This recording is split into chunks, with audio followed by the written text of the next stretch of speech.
Salut et bienvenue sur le podcast d'Expat Families. Aujourd'hui, on retrouve Aurore au micro, une maman belge mariée à un Mexicain vivant à Mexico City, je vous le donne dans le mille, au Mexique. Elle nous raconte la rencontre avec son mari en Europe, suivie de leur décision de vouloir s'installer en Amérique centrale, au Mexique, pays dans lequel ils fonderont leur famille avec leur petit garçon. Je vous souhaite une excellente écoute et je vous laisse avec la suite. Bonjour Aurore. Bonjour Cindy. Merci de prendre un peu de temps pour venir témoigner sur le podcast. Merci pour l'invitation. Écoute, j'aimerais bien, maintenant comme d'accoutumé avant de démarrer, que tu te présentes, que tu nous dises un peu qui tu es, où est-ce que tu habites et de qui est composée ta famille.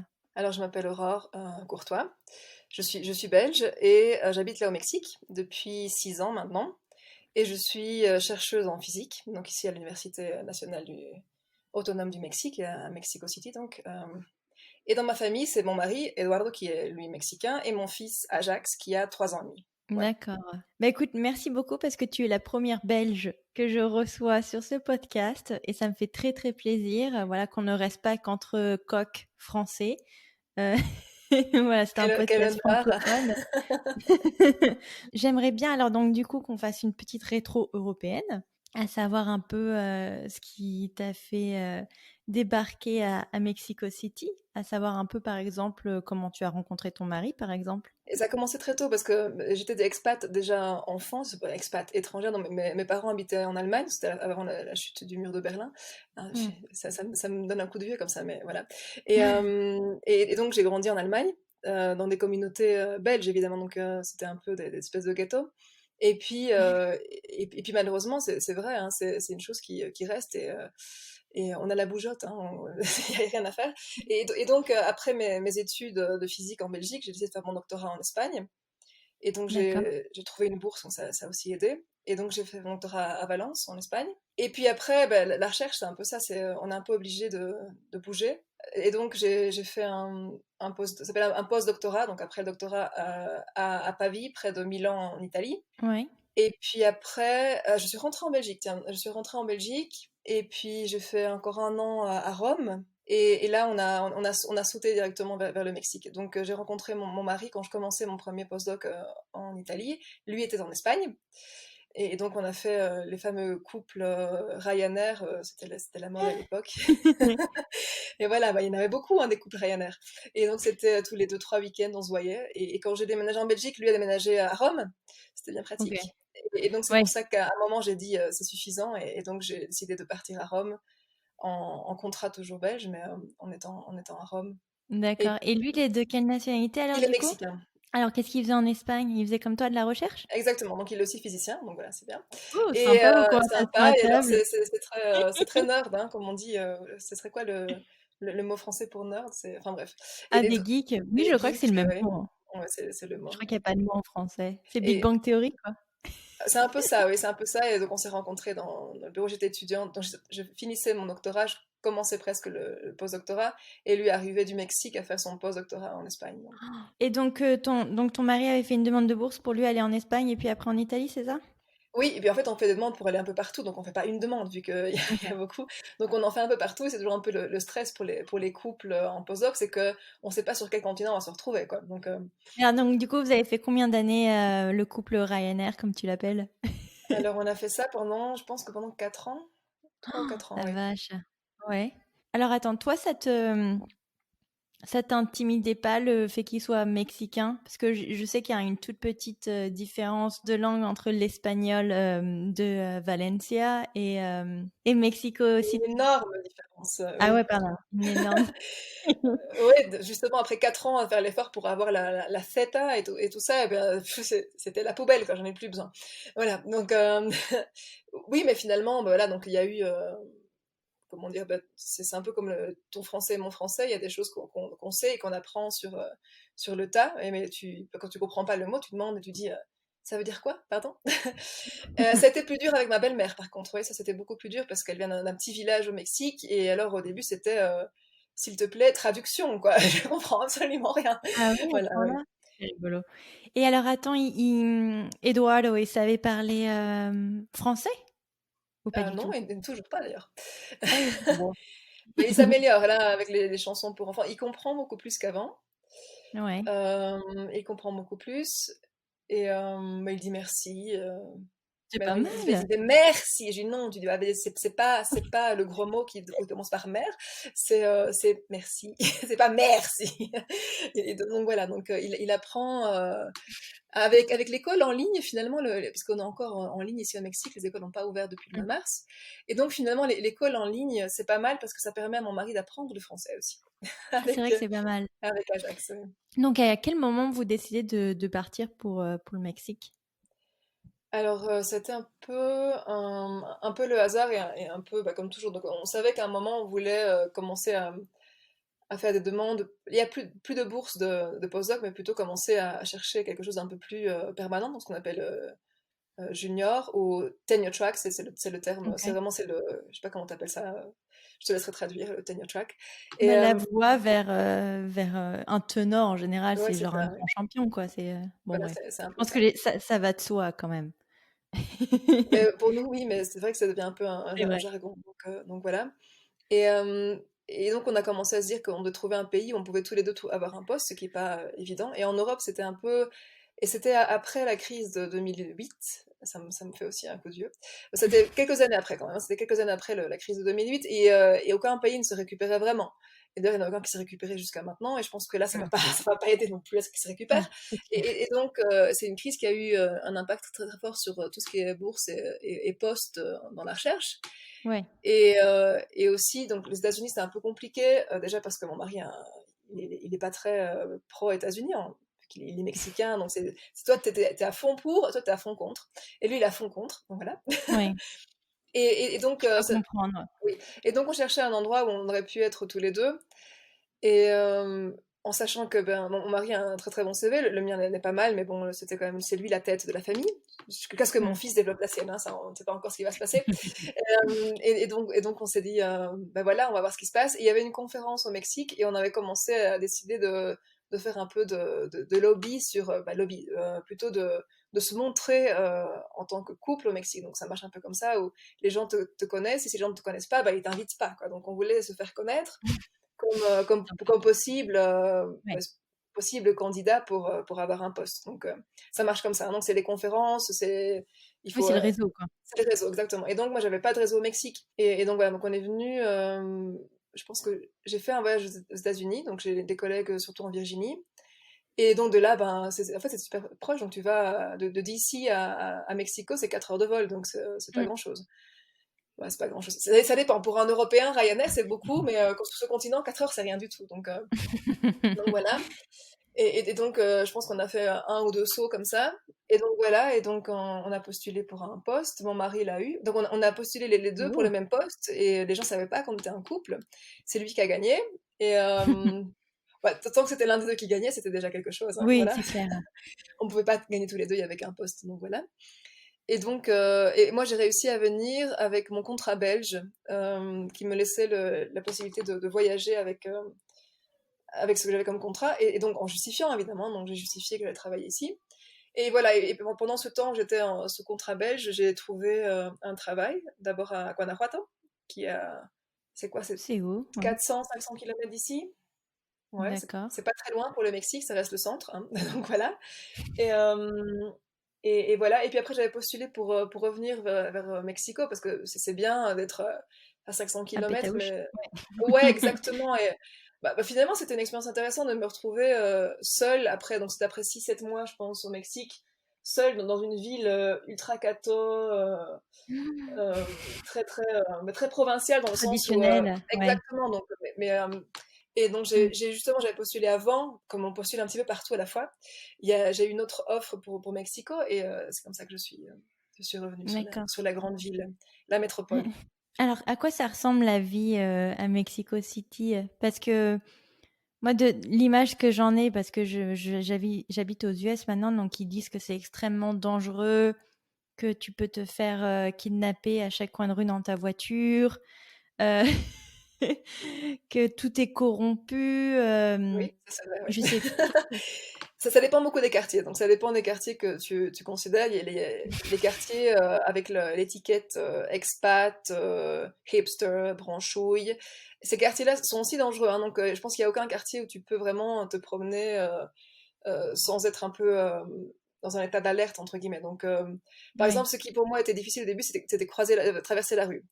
Traverser la rue, ça a l'air très simple, mais en fait ici non, parce que les voitures font pas attention aux feux rouges, parce que parfois il n'y a pas de feu rouge, souvent il y a de feu rouge que pour les voitures, pas pour les piétons, il n'y a pas de passage pour piétons, et donc voilà, donc c'est des genres de choses quand on arrive, quand on est européen, on fait pas attention, donc Et c'est c'est tout. surtout qu'attends, j'ai le cousin de Mac qui habite à Mexico City qui me disait surtout qu'ils n'avaient pas de permis de conduire là-bas.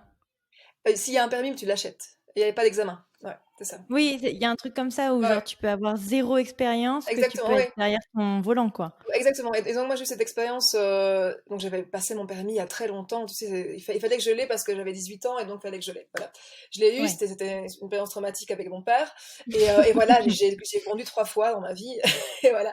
Et en revenant justement à Mexico, donc à l'époque, là maintenant je suis à la UNAM qui est au sud de la ville, mais à l'époque j'avais un travail donc au nord, donc c'est Polytechnico qui est tout au nord et qui justement Ok. est une zone un peu plus dangereuse, et qui est d'ailleurs pas très recommandable.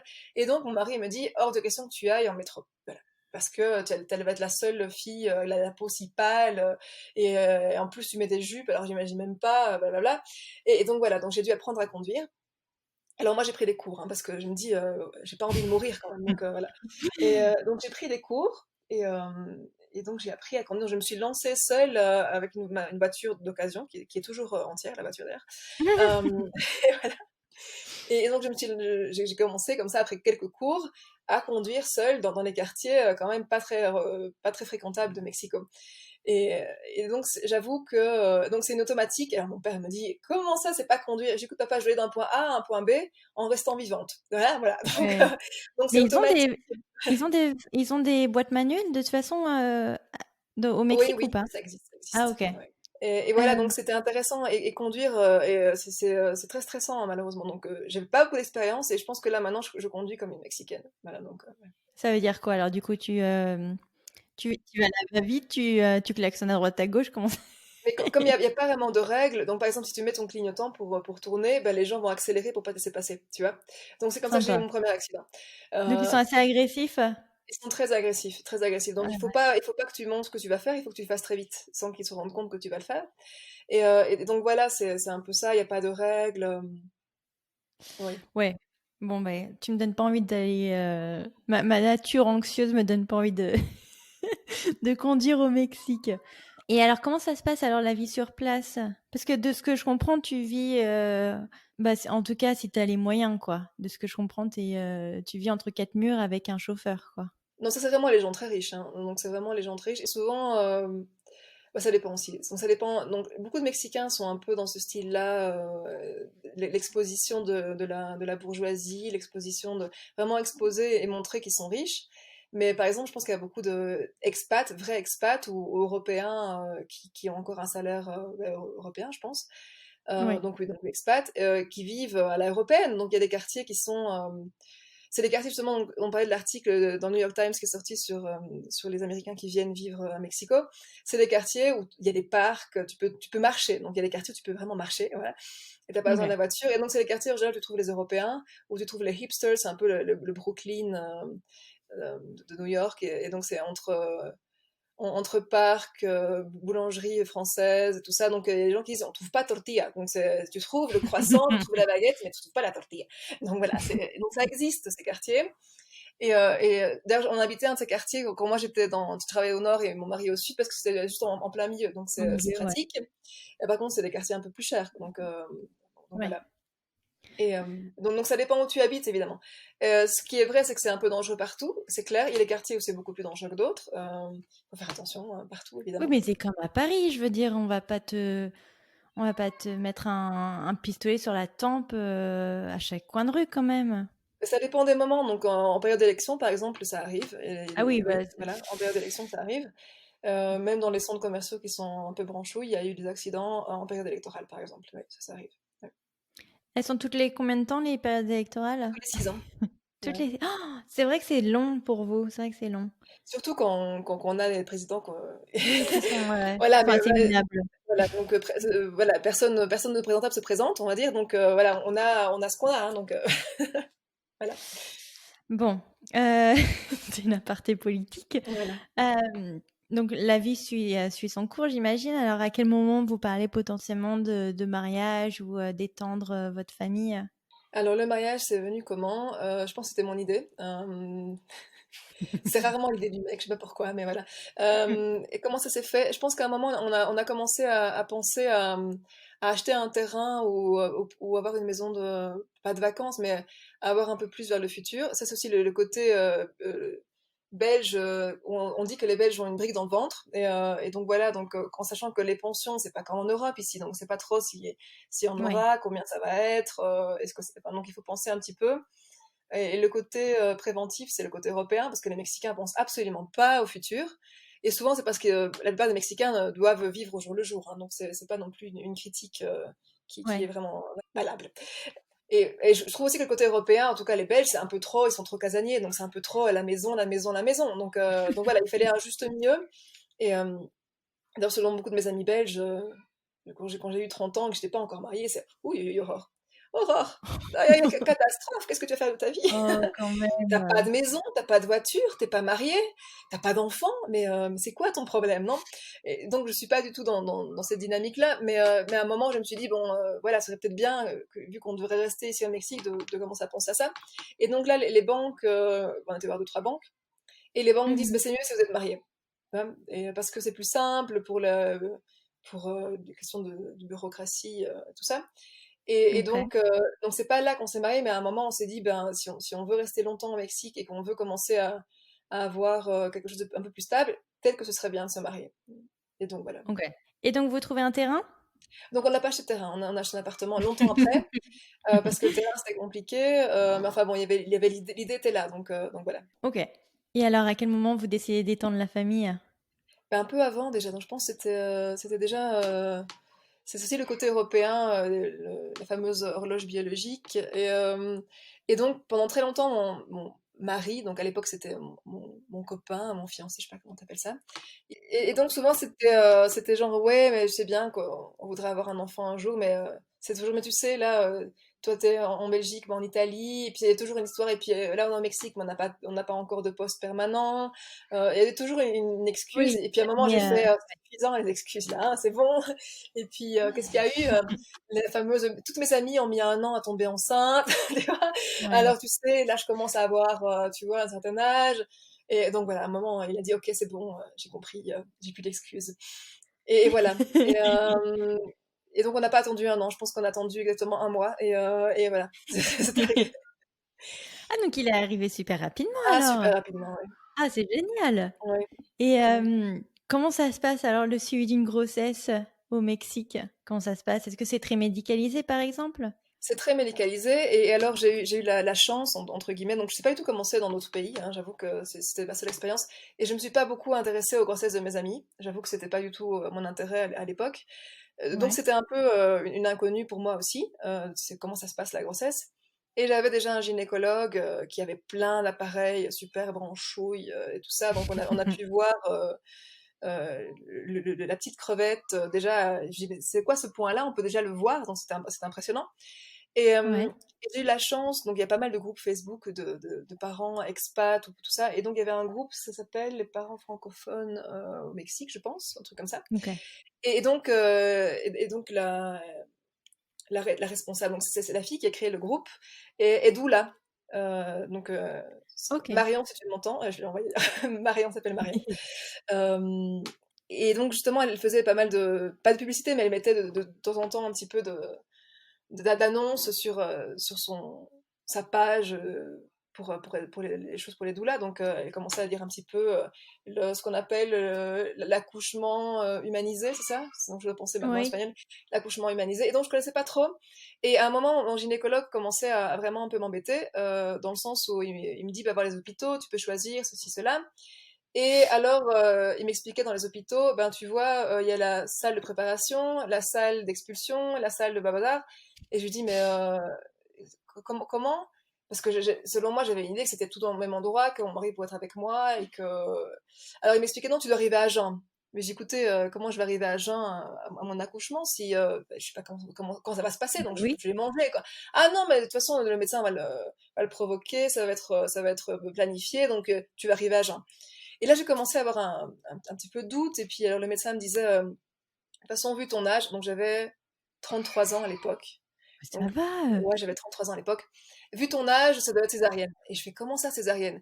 Et justement, j'ai eu des amis et les femmes de collègues qui avaient eu un peu le même cas, donc une amie qui était un peu plus âgée, et il a fait croire qu'elle aurait pu avoir genre, un accouchement naturel, puis c'était césarienne, une autre pareille aussi. Et donc, ce qu'ils font souvent au Mexique, c'est qu'ils retirent le bébé, donc ils le prennent et ils le mettent dans les... comme on avait dans les années 60, tu vois, où tu mets tous les bébés ensemble, ça s'appelle comment? Oui. Bah, oui, je sais plus comment ça s'appelle. La pomponnière? Non, Ouais, je un sais truc plus. comme ça. Non, je Ça sais existe plus. Mais plus dans oui, le dictionnaire parce que ça existe plus. mais oui, mais parce que je crois que non, comment il s'appelle ça? Ici, enfin, je veux dire, ils gardent tes enfants si tu dois aller prendre une douche, donc c'est un nom, c'est le birth, je sais plus. Franchement, je sais plus. Bon, bref, c'est pas bien grave. Quelqu'un nous le rappellera pour nous. Exactement. Et donc là, ils commencent à lui donner du lait en poudre et tout ça, parce que justement, tu dois te reposer. Et donc, tous mes amis, ils commençaient à me dire, enfin, les amis ou les collègues, ou les femmes des collègues commençaient à raconter ça, et j'ai commencé à un peu stresser. Et c'est là où justement, je rentre sur Facebook et je vois l'annonce de Marion et tout ça, doula, je sais quoi une doula. Et alors, j'ai commencé à lui écrire, et puis elle me dit, écoute, je vais t'appeler. Elle commence à m'expliquer et tout, alors je me dis, ça a l'air intéressant. Ouais, Et donc voilà, on programme une première rencontre. Justement, on n'avait pas fait encore le cours de préparation à l'accouchement. à Et l'accouchement, donc ouais. on s'est dit, ça va être l'occasion, donc on va faire le cours de préparation à l'accouchement. Et elle dit, bah, si après vous êtes intéressé, ben, on peut amplifier ça et je pourrais être votre doula, quoi. Et donc ça a été une espèce de révélation. Et c'était même plus que ça. À un moment, elle me dit, en toute franchise, elle dit, écoute Aurore, ce que tu racontes de ton gynécologue, j'en ai vu plein des comme ça. Il te fait croire que tu vas pouvoir avoir un accouchement naturel. Et puis en fait, il va te dire que pour telle raison ridicule, c'est pas possible. Et puis Ouais. je commence à réfléchir, le gynécologue, il a plein de patientes, énormément de patientes. Et on se rend compte que c'est pas possible qu'un gynécologue qui ait plein de patientes enceintes puisse vraiment être un accouchement naturel pendant 8 heures, quoi. C'est impossible, impossible. Mm. Et c'est là que tu te rends compte qu'en fait, pour que ce soit possible dans son agenda, il doit les provoquer chaque fois. Donc il n'y a pas d'autre façon, donc c'est la seule chose qu'il peut faire.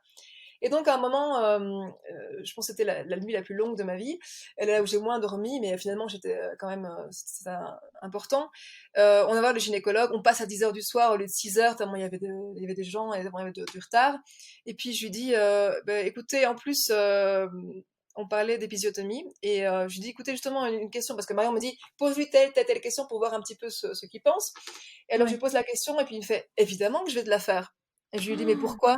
Parce que sinon, tes organes vont tomber. Je lui dis, oh écoutez, là je suis là. scientifique, vous n'allez pas non plus. Et alors, je me suis fâchée, et alors, il a dit à mon mari, ne la laisse plus lire de livres. Et là, Ah ouais. ça a été genre, ah! Oh, Et voilà. Et donc je pense que j'ai dû parler à Marion le lendemain. J'ai dit, t'as raison, je vais voir d'autres hôpitaux. Et j'avais visité un autre hôpital, je pense, avant, qui avait genre une salle tout en un où tu rentres et là, tout se passe là, en fait. Et il y avait même le jacuzzi, la baignoire, la baignoire ouais. pour accoucher, pour l'accouchement. Donc, et donc, j'ai commencé à appeler un autre gynécologue qui était un gynécologue plutôt bah, reconnu apparemment pour ses techniques d'accouchement dans l'eau et tout ça, Ok. l'accouchement humanisé, Plus naturel, ouais. naturel, exactement. Et voilà. Et donc, j'ai changé la vie. Je pense que j'étais enceinte de 7 mois quand j'ai changé la vie. Voilà. Oh, c'est incroyable ce qui t'a sorti l'autre. Bah, c'est très courant. Et donc, après, j'ai commencé justement à découvrir que beaucoup d'amis ou des sœurs des cousines d'amis avaient eu des problèmes de violence obstétrique. Donc, celles qui accouchent souvent dans les hôpitaux publics, c'est comme ça. Et en plus elles le font des espèces de césariennes d'animaux. Donc, elles sont vraiment comme au Moyen-Âge, quoi. Elles sont vraiment Ouais, c'est boucherie. coupées. C'est la boucherie, Ouais. quoi. C'est vraiment ça. C'est la boucherie. En plus, c'est ouvre les jambes. Tu les as ouvertes pour faire ton gamin. Est-ce que tu es capable de les ouvrir maintenant? Arrête de te plaindre. Donc, c'est vraiment des trucs, des histoires terribles, terribles d'accouchement. Donc, et donc voilà, donc avec l'expérience avec Marion était très positive. Et donc, Ouais. j'ai eu un accouchement magique, merveilleux, génial. Voilà, c'était très bien. Ok, donc toujours dans un hôpital public, Non, pour le c'était coup, privé. ou Donc du coup, déjà avant, t'es c'était directement sur du le privé? privé parce que les publics, Ouais. c'était compliqué déjà pour moi. Et puis, bon, il y a les questions d'assurance, c'est très compliqué. Donc, si les Européens nous écoutent, les assurances, c'est la catastrophe sur ce continent. Mais bon, j'ai réussi à avoir une assurance qui plus ou moins couvrait ça. Mais bon, à l'époque, on n'avait pas d'enfants, donc on n'avait pas le problème qu'on a maintenant de penser aux économies. Ouais. C'est quand les enfants naissent, tout change. Et, euh, et donc finalement, j'ai été sur un hôpital privé, c'est déjà privé à l'époque. Et justement, l'hôpital qui justement qui a des salles d'accouchement humanisées, comme ils disent, souvent c'est moins cher aussi parce que t'as pas besoin d'avoir 3 salles, t'as pas besoin d'anesthésie, tout ça, donc c'est moins cher. Donc c'est très bien D'accord. aussi. Et d'ailleurs, l'assurance ne voulait pas me croire. Ils m'ont dit, il manque un document, il faut que tu donnes absolument un document avec le devis donc des médecins, tout ça, et aussi le devis, ou je sais pas comment t'appelles ça, pour l'anesthésiste. Et je dis, il n'y en a pas. C'est pas possible, c'est impossible, on a besoin du document. Donc j'ai été voir mon gynéco, j'ai dit, écoutez, faites-moi un papier en disant le nom d'un de vos collègues et combien ça va coûter, parce que sinon l'assurance va pas pouvoir me laisser finir le Le document, c'est truc, la ouais. catastrophe. Et donc Oh, voilà. c'est flippant. C'est extrêmement flippant. Parce qu'on a eu un épisode récemment en Argentine où on a eu un témoignage extrêmement similaire avec une césarienne et cette femme, Pauline, qui est justement devenue doula, parce qu'elle s'est dit il faut faire passer le message aux femmes que cette boucherie doit cesser. Oui. Donc du coup, la césarienne est vraiment de monnaie courante en Amérique latine, tout du moins. Et oui, parce que je pense que ça a plusieurs avantages, et beaucoup de femmes sont aussi d'accord avec ça, hein, parce qu'elles disent que bah, c'est plus hygiénique, c'est plus facile, il y a moins de risques, En quoi mais c'est plus hygiénique? je On sais pas, t'ouvre on entend de de tout, 10 hein. centimètres quand même le corps. C'est quand même incroyable. Et je pense que Je sais beaucoup ont pas. peur de souffrir aussi. Alors, bon, ça c'est tout un débat sur la souffrance, tout ça, mais je pense que je souffre plus après, hein, parce que j'ai vu des amis Bah, c'est qui clair. pendant des mois n'ont pas pu se lever parce elles avaient encore la cicatrice, et souvent mal Oui et puis faite, donc... exactement, c'est ce que tu me disais. Si en plus le truc est mal fait, bonjour les séquelles, quoi. Mais ce qui est vrai aussi, c'est que ça arrive souvent. Donc ici, on a quand même 10 millions d'habitants. Donc t'imagines le nombre d'accouchements qu'il doit y avoir par jour. Donc si tu penses le nombre d'hôpitaux, il y en a pas mal, mais c'est vrai que ça fait quand même pas mal d'occupations d'avoir des femmes qui sont là pendant 8 heures ou 24 heures ou 36 heures en train d'accoucher. Donc c'est très pratique de te dire, et puis aussi au niveau des hôpitaux et des médecins, c'est que bah, ça coûte un peu plus cher et puis t'en fais plus sur une journée. Donc c'est très rentable de faire des césariennes. C'est très très rentable. Oh là là, c'est oui, mais c'est ce qu'elle dit, Pauline a dit ça, c'est bien pour eux, mais pas pour les femmes, quoi. Donc Et voilà, et donc j'ai jamais vraiment fait le calcul, je sais pas si ça existe, que je vais demander justement à Marion, peut-être qu'elle doit savoir.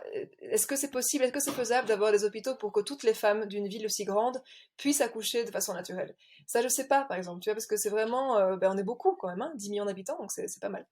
oui, mais regarde New York, attends, New York, je crois qu'on est tout autant de je vais regarder rapidement sur Google et on nous laisse accoucher, par voie, entre gui enfin, je veux dire par Naturel, voie ouais. «naturelle» entre guillemets quoi, mais parce que non pas que la césarienne soit pas naturelle, mais enfin Par voie basse, on on va te dire, ça propose s'appelle comme quand ça, je même. pense. Ouais.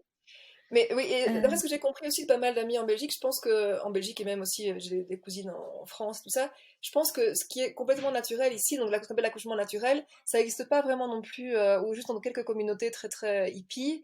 Donc il n'y a pas forcément l'option d'accoucher dans l'eau, d'être debout et tout ça. Et donc ici c'est soit l'un ou soit l'autre. Et je pense qu'en Europe, dans la plupart des commentaires que je connais de mes amis, ça reste par voie basse, mais c'est quand même épidural, c'est quand même couché, c'est oui, quand même... Donc voilà, donc c'est pas bien non sûr. plus très très naturel. Et je pense qu'il y a aussi des cas de violence obstétrique en Europe, hein, donc, Mmh. Il y a 8,4 millions à ah New oui, York, donc ouais, quand vous même. êtes quand même beaucoup plus nombreux. Mais il n'empêche que, bah, oui, enfin, après, c'est au gouvernement d'ajouter des hôpitaux et de faire en sorte que tout se passe bien, mais bon, Oui, mais je pense que c'est pas la chacun priorité. Je pense qu'il y a exactement. d'autres priorités aussi, Ce malheureusement, qui est ouais. quand même assez incroyable parce que tu penses que de faire des bébés, c'est quand même une priorité pour un pays, mais bon. Alors donc tu accouches dans ce centre de naissance, c'est ça? Oui. Dans une baignoire? Comment ça se passe? Bah, la baignoire, c'était à la fin, hein, donc oui, donc il y a eu, je m'en souviens pas très bien dans les façons temporelles, donc je suppose que tu te souviens que c'est un peu flou, hein, mais oui, donc c'était très, très naturel, donc j'ai pu être debout, Marion était là, mon mari était là, le médecin était là, et donc c'était très bien, hein, voilà, c'était très rapide, j'ai eu beaucoup de chance aussi parce que c'était très rapide. Et parce que parfois, même si on va coucher par voie basse, j'ai une amie aussi qui était dans le même centre et tout, et ça finit en césarienne, parce qu'après 24 heures, mais voilà. Ouais, Et donc c'est pour ça que c'est bien que ça existe, césarienne aussi, parce qu'il y a vraiment des cas où on en a vraiment besoin. Donc, bien voilà. sûr, bien sûr. Et donc moi j'ai eu la chance que ce soit beaucoup D'où? plus doux, voilà, je pensais smooth, Comme donc ça. c'est plus doux, c'est ça. Tout s'est passé comme dans les livres, hein, je pensais un peu ça, c'est voilà, j'ai arrivé, contraction, j'ai perdu les os à la maison, là, je suis arrivée à l'hôpital, super, et après 3 heures, voilà, le bébé était là. Ah, bah, rapide et efficace. Exactement, C'est cool. voilà. Et alors, comment ça se passe alors la rencontre avec Ajax? Ça se passe bien, donc de suite, il a voulu manger de suite, donc c'était intéressant aussi, donc c'était vraiment le fameux corps à corps avec le cordon qui n'était pas encore coupé, tout ça. Et ouais, c'était très bien, et donc voilà. Ok. Et puis la vie commence à 3, et là, ben, c'est tout un chamboulement dans la vie, hein, donc ça chamboule les horaires, ça chamboule le sommeil surtout, et ça chamboule beaucoup de choses, oui. Et alors, attends, combien de temps tu restes à l'hôpital? C'est 24 heures au Mexique. Si c'est une césarienne, c'est 48, et si c'est par voie naturelle, c'est 24 heures. Ok. Et alors, le retour à la maison, est-ce que tu as de la famille, par exemple, qui vient te donner du renfort? Non, alors déjà, je voulais pas non plus que la famille mexicaine vienne, déjà. Donc, mon mari est du Nord, donc ils habitent dans le Nord. Et je voulais pas, parce que de toute façon, je voulais pas avoir l'intérêt qu'ils viennent. Et non, ma mère est pas venue. Mais je sais pas comment ta famille française, mais ma mère en Belgique, et mon père aussi, c'est un peu comme beaucoup de parents par là. C'est bah, t'es adulte, hein, t'es adulte, ma fille. Voilà, donc tu te débrouilles. Et finalement, c'est pas plus mal, parce qu'on n'a pas le poids. De quelqu'un qui est là, qui donne son avis tous les 30 secondes. Parce que c'est aussi le problème, Oui. c'est non, mais tu sais, l'allaitement, c'est bien, mais le bébé a faim. Voilà, donc il y a côté positif et côté négatif. Donc, Mhm. Je pense que ça dépend des familles. Est-ce que ça existe les congés parentaux au Mexique pour les femmes et pour les hommes? oui, ça existe selon le travail et selon. Donc, il y a deux assurances. Non, il y a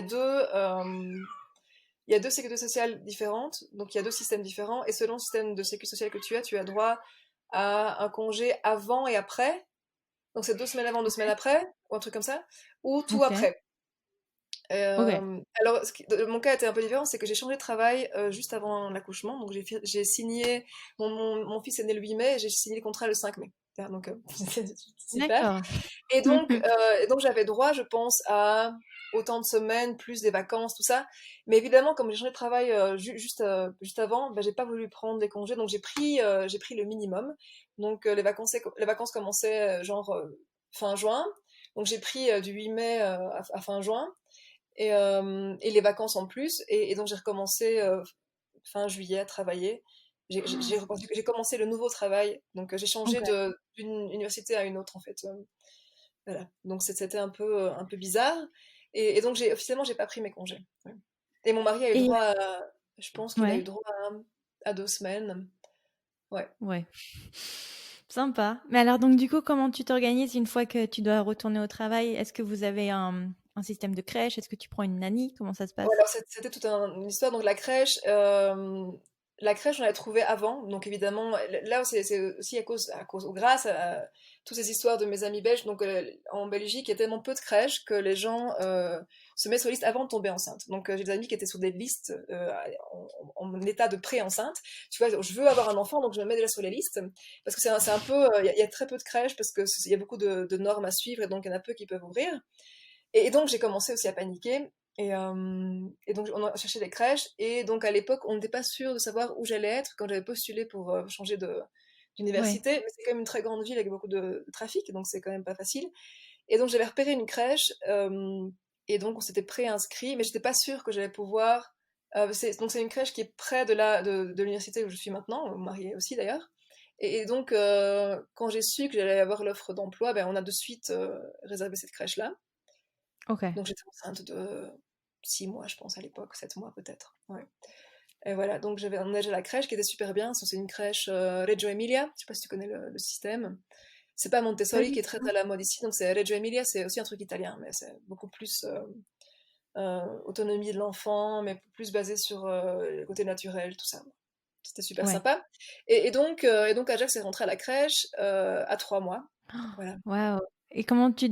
Attends, mais comment tu allais, toi, en tant que nouvelle maman, à devoir laisser ton tout petit newborn, nouveau-né à 3 mois de vie avec, avec d'autres enfants? Bah, il y a une petite larme, hein, mais en fait, ça s'est bien passé, dans le sens où j'ai pas eu trop de remords ou ce genre de choses, parce que je pense que c'est aussi, enfin, j'ai vu beaucoup de gens qui le faisaient en Europe, donc je pense Ouais, que c'est pas vraiment un problème. Et puis la crèche est super bien, donc elles avaient genre les deux, c'est pas des instits, je sais pas comment t'appelles ça, c'est les deux presque nounous, elles avaient c'est pas 6 cette bébé. gamins, quoi, tu vois, donc c'est pas non plus, Ouais, c'est pas non plus 40 bébés avec deux femmes, c'était genre 6 ou 7 bébés, quoi, tu vois. ouais, Et donc c'était ça va. vraiment une petite crèche dans une maison avec un jardin, tout ça, donc c'était super bien. Ok, ouais, donc c'est un environnement quand même où tu te dis, bon, je le laisse pas aux os, quoi. Exactement, donc ça c'était super bien. Et d'ailleurs c'était pour lui jusqu'au début du confinement, bah, malheureusement il a arrêté d'y aller. Ouais, C'était un peu sa deuxième maison parce que lui, voilà, c'était ses deuxième maman, tante, tout ça, je sais pas comment tu veux dire, mais lui c'était naturel qu'il aille là parce qu'il a commencé très petit.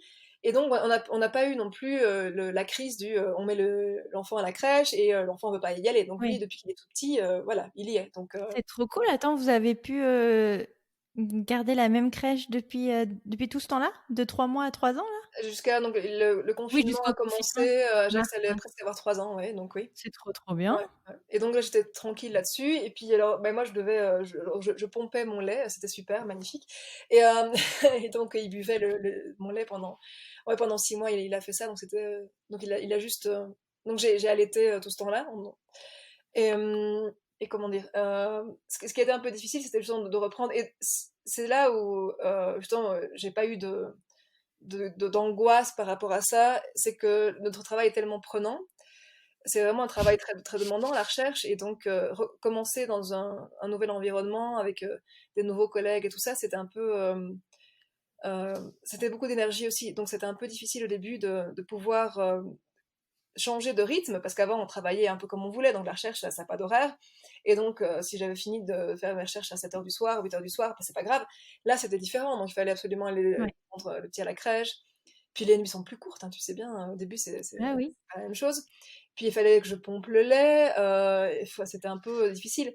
Donc j'ai pas eu beaucoup de remords par rapport à ça. Ce qui était très difficile, c'est justement de pouvoir combiner tout ça les- Émotionnellement, ouais, c'est quand même. émotionnellement, oui, et d'être productive. Donc ça a pris beaucoup de temps, ça m'a pris beaucoup de temps à retrouver un rythme de Mais production. c'est ce qu'ils disent, hein, ils disent, moi en tout cas, une fois qu'il était né, même un tout petit peu avant, mon cerveau, autant te dire que il est toujours aux oubliettes, hein. Je sais pas où il est parti celui-là, mais Oui, je me souviens, c'est quand même l'activité cérébrale, autant te dire que tu es en alerte pour tout ce qui concerne ton enfant, mais alors le reste, c'est de la futilité, quoi. exactement, je me souviens, donc je sais pas, il y a peut-être 7 ou 8 ans, donc j'ai une collègue avec qui je travaille beaucoup, donc qui est plus âgée que moi, elle a 20 ans plus que moi, même si on est super potes.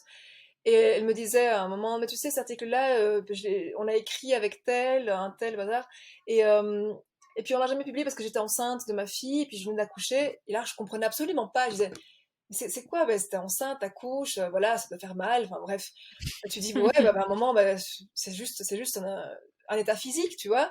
Oui, un Et en aparté, fait, de ta vie, ouais. ouais, alors là, là, j'ai compris après que c'était pas juste un état physique et qu'en fait, c'est vrai que moi aussi, j'ai un peu du mal à retrouver un, un cerveau digne de ce nom, quoi. Voilà. Mmh. Mais oui. Tu l'as retrouvé alors ou pas? Parce que moi, il est toujours, missing, hein. Non, je pense que le cerveau, c'est démontré, hein, donc le cerveau s'adapte et le cerveau aussi, ben, c'est le côté maternel qui fait que ton cerveau se focalise surtout sur ton petit, ben, le faire survivre, hein, donc c'est vraiment c'est de la survie. Donc au début, tu te focuses plus sur la survie de l'enfant et le cerveau, ben, ça revient. Ce qui revient pas, Le c'est focus, la ouais. tête fraîche, ouais, donc tu te lèves pas fraîche le matin. Mais voilà, mais ce qui est plus dur aussi, ce qui a mis beaucoup de temps à revenir, c'est la motivation. Ouais. Et ça, finalement, c'est ce qui est clé. Donc, c'est la motivation qui doit revenir. Et j'ai mis beaucoup de temps à retrouver toute une motivation et qui revient, hein. Donc, elle est revenue. J'ai mis beaucoup d'efforts. Je m'en suis rendu compte que ça revenait pas. Et donc, j'ai tout fait. J'ai pris plein d'outils différents pour que ça revienne. Et c'est revenu. Ça revient. c'est dur de la maintenir, la motivation, mais voilà, il faut tout faire pour que. Mais alors, comment t'as fait? Parce que je pense que c'est vachement intéressant. D'abord, il a fallu que je me rende compte que j'avais perdu, et me rendre compte qu'il y avait un espèce de puits, ou de trou noir qui était là, et je voyais que c'était en train de glisser, tu vois. Alors déjà, j'avais pas trop le choix parce qu'il fallait absolument que je sois productive, parce que moi je suis pas encore senior, je suis en tenure track, tu vois, comme on disait avant. Ok. Donc il faut absolument que je produise. Donc voilà. Ouais. Et pas que ça, c'est qu'aussi, ben, c'est comme c'est un travail qui est une passion plus qu'autre chose. C'est que finalement, on aime ce qu'on fait, et donc on aime bien être passionné par les sujets. Donc c'est un tas d'extase où on aime ce qu'on fait, et c'est un peu comme l'art, quoi. On se sent bien quand on fait une chose qui nous intéresse beaucoup. Hmm. Et donc j'avais envie de retrouver ça, et c'était dur au début, mais je me suis forcée à aller à des conférences. J'ai des étudiants qui ont été là, donc j'ai dû former les étudiants, et j'ai dû m'obliger à trouver des sujets intéressants pour les étudiants. Et là, j'ai eu plein de collègues, super collègues, qui ont été très très Patient. patients, et qui ont aussi été, qui ont appuyé, qui m'ont appuyé, et qui étaient là pour ça aussi. Donc c'était vraiment super d'avoir l'appui de pas mal de collègues. Euh, Ça joue beaucoup, hein, mine de rien, sur le moral, hein. Ben oui, parce que bon, c'est bien de parfois dire, voilà, surtout maintenant qu'on est confiné, donc dire le matin ou l'après-midi. Donc ce qu'on fait avec mon mari, c'est qu'on tourne, c'est un qui travaille le matin ou Ouais. l'après-midi, et souvent le soir aussi, parce que c'est pas assez. Et de jouer à l'instit, de jouer à je sais pas, la pâtissière, et de tout ça. Et puis à un moment, tu dis, il faut quand même que je redevienne cette personne que je suis, dans le fond, une scientifique.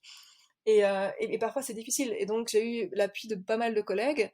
Et donc ça a été vraiment intéressant de se dire que finalement, je m'enferme là où je suis maintenant, où je te parle, dans la chambre, là, avec ce petit bureau et ce coin, et savoir que en parlant à des collègues sur Zoom, voilà, je redevenais une personne pensante, quoi, tu vois. Et même si mon mari vit la même chose, je pense qu'ils ne le vivent pas de la même façon, parce que les hommes n'ont pas ce changement hormonal que nous on a. Donc ils se trouvent pas dans cette espèce de balance, ou de dire, bah ouais, je joue l'instit, je joue le cuisinier, tout ça, et je vais habiller mon gamin, je vais l'amener aux toilettes. Mais finalement, ils n'ont pas eu cette perte de motivation après l'accouchement. Et donc ils n'ont pas je pense qu'ils n'ont pas cette peur de perdre, de Cette perdre. Voilà, culpabilité. exactement. Ils en ont un petit peu, mais je pense que ouais, c'est différent, quoi. Tu dirais que ça a duré combien de temps, cette phase de reconstruction, de motivation? 3 ans. 3 ans quand même. Ça dépend des gens, Bon, hein. Je veux dire, moi, j'ai eu on n'est beaucoup pas de gens rendu. qui sont accumulés, donc c'est clair que le changement de travail et tout ça, et puis ouais. Ouais. Bon, ben. J'espère que c'est. Enfin, tu sais que les motivations, c'est pas une chose linéaire, donc ça peut partir, ça peut revenir, donc c'est clair que ça prend du temps, quoi. Donc Oui. ouais. Bon, écoute. Et alors, donc on va embrayer sur un autre sujet du coup. Quelle langue? Donc j'imagine que vous avez mis l'espagnol et le français à la maison, c'est Oui, ça? oui, on a fait, comment ça s'appelle? One person, one language, c'est une personne, une langue. Et donc je parle à mon fils en français, et mon mari lui parle Ok. en espagnol. Tu as noté qu'il avait développé une sorte de retard de langage ou pas du tout? Non, pas du tout, absolument pas. Ok. Étant donné que ton mari, lui, ne parle pas français, comment ça se passe la dynamique, par exemple, à table? Parfois c'est mon fils qui traduit, donc il dit maman m'a dit que, et papa m'a dit que, donc c'est très marrant, parce que moi je comprends les deux. Donc parfois il dit mais maman m'a dit que. Et maintenant il commence à jouer aussi, mais il commence à traduire comme il veut, tu vois. Ah, ça l'arrange bien que maman ait ça. J'ai dit non, j'ai pas dit ça.